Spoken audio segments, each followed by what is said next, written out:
100 দিনের কাজ চাই, 600 টাকা মজুরি চাই। গলায় প্ল্যাকার্ড নিয়ে 2 কিলোমিটার পথ হাঁটলেন যিনি, তার একটি পা নেই। সমাজ বদলানোর স্বপ্ন যার বুকে, তিনি বিপ্লবের হাতিয়ার করতে পারেন অনেক কিছুই।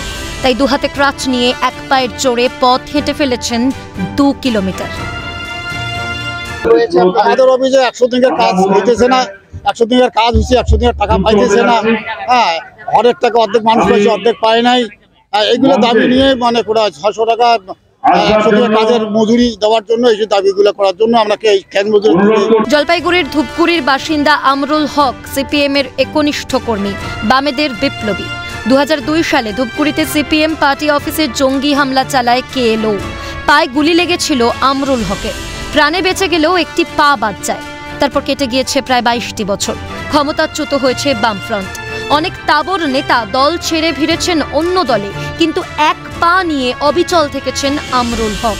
প্রাপ্তির ঝুলিটা না ভরলেও দলের প্রতি নিখাদ ভালোবাসায় এখনো উঁচিয়ে ধরেন লাল ঝান্ডা। অসুবিধা হলে যদি পার্টি করি, অসুবিধা হলে সেটা সহ্য করে চলতে হবে। পার্টিটা আমাকে মানতে হবে, পার্টি আমি ভালোবাসি।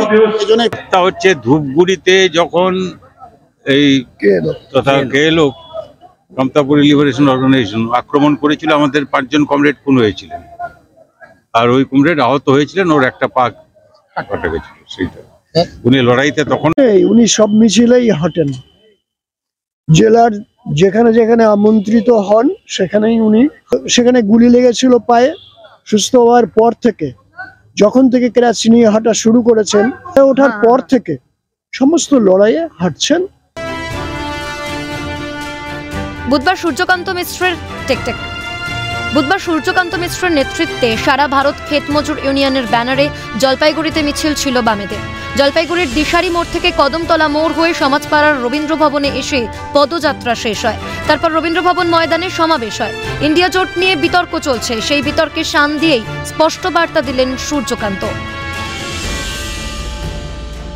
যখন বাংলার কথা জিজ্ঞেস করে যে এটা তখন ইন্ডিয়া জোট হয়নি, তো জোট হবে কি হবে এইসব আলোচনা হচ্ছে। আমরা বলেছি আমরা বাংলায় যা করে আসছি লড়াই, তৃণমূল আর বিজেপি উভয়ের বিরুদ্ধে লড়াই। তিতাস পালের রিপোর্ট, ক্যালকাটা নিউজ।